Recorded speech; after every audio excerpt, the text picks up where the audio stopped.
सो जय एवरीवन, कैसे हो आप सभी। आई होप से बड़ा बेहतर और डेफिनेटली अच्छे होंगे। अब में से बहुत सारे ऐसे कैंडिडेट हैं जो इंडियन एयरफोर्स के बारे में पूछ रहे थे कि भैया जो लास्ट इनटेक था उसका पीएसएल इनरोलमेंट कब तक आ सकता है एंड कट ऑफ का एक आइडिया दे दीजिए और मेडिकल से रिलेटेड ऐसा कुछ। ये मेरा पर्सनल था कि मेडिकल से रिलेटेड आपको बताऊँ।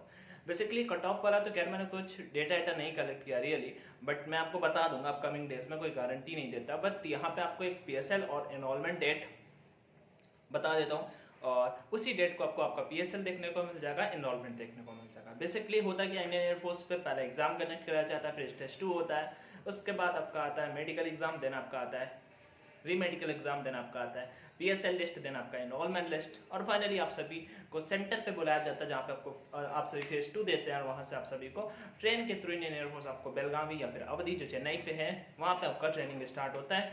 4 मंथ का बेसिक का ट्रेनिंग, बेसिकली ये प्रोसीजर होता है। तो हम उस टॉपिक पे बात करने वाले हैं जो कैंडिडेट रिटर्न क्लियर कर चुके हैं, स्टेज 2 क्लियर कर चुके हैं, बस फिजिकल जीडी सब क्लियर कर चुके हैं, उसके बाद आपका मेडिकल क्लियर कर चुके हैं, री मेडिकल क्लियर कर चुके हैं। फाइनली अभी वो बीच वाले जोन पे हैं जहाँ पे उनको एक मार्क्स को लेकर के थोड़ा सा डाउट है। तो हम आगे बढ़ते हैं। कोई डाउट है तो डेफिनेटली कॉमेंट सेक्शन पे आस्क कर लीजिएगा, वीडियो को दोस्तों के पास तक शेयर कर सकते हो जो वेट कर रहे हो। ठीक है, चलिए।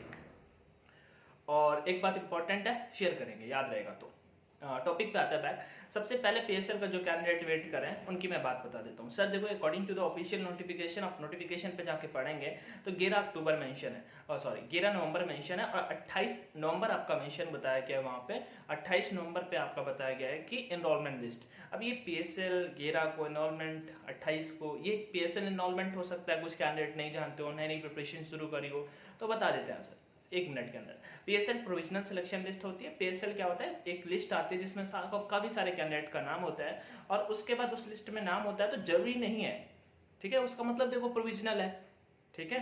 साइनोनिम की बात करें तो टेम्परेरी बोल सकते हैं। तो प्रोविजनल सिलेक्शन लिस्ट में नाम आ रहा है, इसका मतलब परमानेंट जरूरी नहीं कि आपका हो ही गया। उसके बाद आपका आता है एनरोलमेंट लिस्ट। एनरोलमेंट लिस्ट में अगर आपका नाम है तो फिर डेफिनेटली आप हो। उसमें भी 2 चीजें होती हैं, मेन और स्टैंड बाई। मेन और स्टैंड बाई क्या होता है, मेन कैंडिडेट के तौर पे अगर आप वहां पे पहुंच रहे हैं, मेन कैंडिडेट के तौर पे अगर आप वहां पे पहुंच रहे हैं तो फिर तो मतलब कोई दिक्कत ही नहीं, आपका सीधा ज्वाइनिंग होगा। उसमें भी मेडिकल एग्जाम होता है, मेडिकल एग्जाम होगा तभी ज्वाइनिंग होगा। लेकिन आप स्टैंड बाई कैंडिडेट के तौर पे हैं तो जब मेन का कैंडिडेट नहीं अवेलेबल होगा, मान लो एक रूम पे 10 लोगों को बुलाया गया है तो 11 को वो लोग बुलाएंगे ज्वाइनिंग के लिए, 10 लोगों की जगह 11 को बुलाएंगे। जानबूझ के 11 को बुलाते हैं कि अगर उन 10 में से कोई नहीं आता है तो 11वें कैंडिडेट को वो लोग ले लेते हैं। आई होप आप मेन और स्टैंड बाई समझ गए होंगे। स्टैंड बाई यार बोलने से ही समझ में आ रहा है, आप क्लियर करके आई होप आप सभी समझ रहे होंगे। पीएसएल एनरोलमेंट समझ गए। अच्छा एक बात और, कुछ सेंटर जैसे कि एग्जांपल के लिए जोधपुर सेंटर, वहां पे उन्होंने एनरोलमेंट की डेट पीएसएल की डेट 22 नवंबर बताई है, जबकि एनरोलमेंट की डेट 28 नवंबर बताई है। तो ज्वाइनिंग आपका जो होगा वो नवंबर पे ही हो जाएगा, एंड ऑफ नवंबर आपका ज्वाइनिंग हो जाएगा, ठीक है। एनरोलमेंट आता है, मान लो उससे पहले ज्वाइनिंग लेटर आ जाते हैं, ओके। तो ये सारी की सारी चीजें हैं। बाकी एक तो ये हो गया पीएसएल और एनरोलमेंट डेट को लेके। दूसरा कट ऑफ, इसके बाद इसको हम तीसरे नंबर पे ले आता है। उससे पहले मेडिकल पे बात करते हैं। भाई नहीं तो बता देता हूँ, आइडिया दे देता हूँ कट ऑफ का, फिर आगे मेडिकल वाला पॉइंट सबसे इंपॉर्टेंट है, उसीलिए मैं वीडियो बना रहा हूँ। हाँ, तो ये जो मैं बता रहा था कट ऑफ का, मैं कोई स्क्रिप्ट लिख के आता नहीं है, तो ऐसे होता है कि हाँ भाई स्क्रिप्ट लिख बैक टू बैक बोले चले जा रहा है, ऐसा कुछ नहीं होता।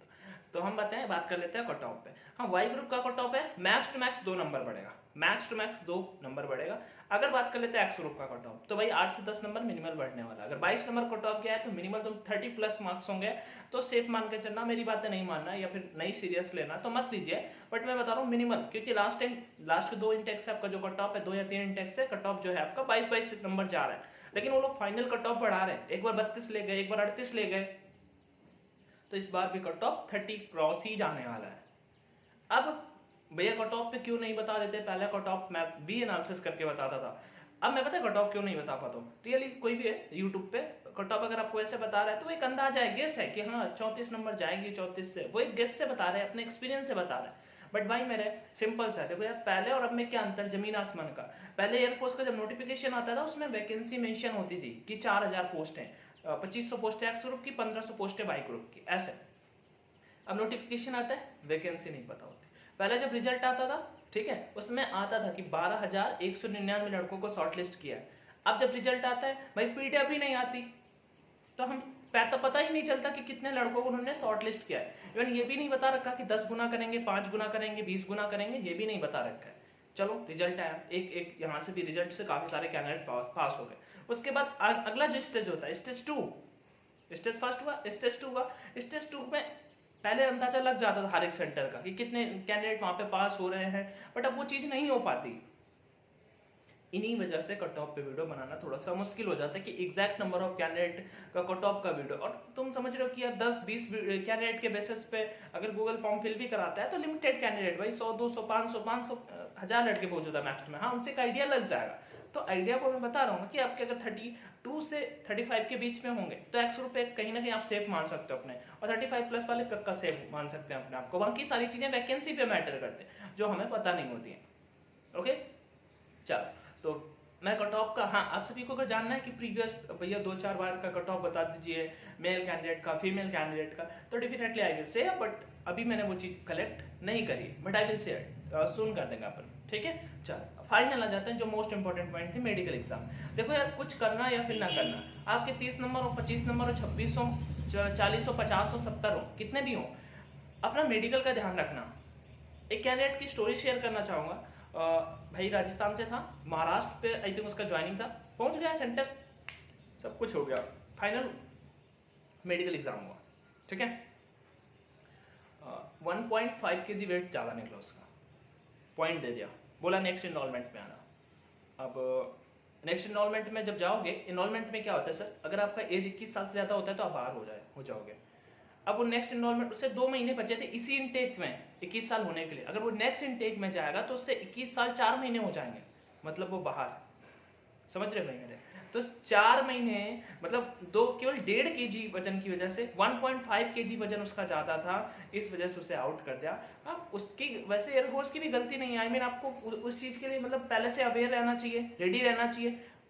तो वो कैंडिडेट भाई 2 दिन तक वहीं पे बैठे महाराष्ट्र पे रोता रहा। फिर उसने मुझे टेलीग्राम पे मैसेज किया होगा, बहुत सारे मैसेज नीचे चला था, फिर मैंने देखा, रात में देखा, अगले दिन सुबह उसे कॉल किया, उसने नंबर शेयर किया, तो भैया बात कर लीजिए, कॉल किया, फिर उसने बताया कि ऐसा ऐसा बात है भैया, आप घर पे क्या बताएंगे, ऐसे ऐसे, मतलब तुम समझ रहे हो, ऐसा कुछ गरीब वाला। फिर काफी समझाया, उससे बात करी, 10-15 मिनट बात हुई थी, वो बताता रहा पूरा कैसे कैसे, मतलब घर वालों का बताता रहा, वो बहुत मतलब वैसे सिचुएशन थी। फिर उसे बताया कि घर पे बात करो भैया, ये को सब बताओ कि ऐसा ऐसा है, अगले एनरोलमेंट के लिए बोला है। तो मेरा बस एक ऐसी वाली सिचुएशन इमेजिन करो यार, किसी के साथ में होती है, आप घर से चले जाते हो ज्वाइनिंग पे, और वहां पे आपको केवल 1.5 kg ज्यादा होने की वजह से पॉइंट मिल जाता है। एयरफोर्स को ब्लेम नहीं भी कर सकते हो, क्योंकि उन्होंने पहले ही बता रखा है कि आप सभी मेडिकली फिट होना चाहिए, आपका फिर से मेडिकल एग्जाम होगा। तो मैं बस एक ही चीज बोलूंगा, टीथ, डीएनएस जो होता है, डीएनएस खैर ऐसे नहीं होगा, ये ईयर वैक्स वगैरह, उसके साथ में बॉडी का कोई भी पार्ट टूटना फूटना नहीं चाहिए। साथ ही साथ सबसे बड़ी चीज और इंपॉर्टेंट चीज, आइज और अपना वेट, ये सारी चीजें मेंटेन रखना अगर आपको ज्वाइन करना है इंडियन एयरफोर्स। नहीं ज्वाइन करना, sir as your wish. If you want to say something about this, definitely tell me in comment section. बाकी यही मुझे एक आइडिया दे रहा था कि इनरोलमेंट पीएसएल डेट क्या है, उसके साथ ही साथ आप सभी का कट ऑफ का आइडिया अगर मैं बोलूँ तो 2-3 नंबर वाई ग्रुप पे बढ़ सकता है, सेम फीमेल कैंडिडेट के लिए। एक्स ग्रुप पे कट ऑफ 8 से 10 नंबर पक्का बढ़ेगा, इससे कम नहीं है। और जिनके 23 नंबर 24 नंबर होंगे वो कैंडिडेट डिमोटिवेट मत होना मेरी बात से यार, आप मुझे बिल्कुल हल्के में ले सकते हो, कोई दिक्कत नहीं है। बस यही था जो मुझे आप सभी के साथ में शेयर करना था। मेडिकल एग्जाम का यार ध्यान रखो, ठीक है। बाकी मैं आप सभी ये भी मत करना, एक चीज और शेयर कर देता हूँ, अभी जैसे एज है आपका तो आप किसी और एग्जाम की प्रिपरेशन करो। ये 35 नंबर भी हो ना भाई मेरे, तो बिल्कुल ये मत हो जाना कि सिक्योर हो, या फिर आपके 25-28 नंबर हो तो ये गिव अप मत कर देना कि हाँ छोड़ देते हैं और कुछ करता है। डेफिनेटली और कुछ करने लगना, कितने भी मार्क्स हो। बहुत सारे एसएससी जीडी का रिक्रूटमेंट आ रहा है, यूपी पुलिस का रिक्रूटमेंट अभी कंप्लीट हुआ, मोस्टली आप सभी ने फिजिकल दिया होगा, मुझे मतलब पेपर दिया होगा, तो आप सभी को नेक्स्ट की प्रिपरेशन करनी चाहिए। एनीवे, और कोई डाउट हो तो कमेंट सेक्शन पे डेफिनेटली आज कर लीजिएगा यार। वीडियो को दोस्तों के साथ में शेयर कर सकते हो, चैनल पे फर्स्ट टाइम विजिट करो तो सब्सक्राइब भी कर सकते हो। Till there everyone, take care, bye bye, जय हिंद।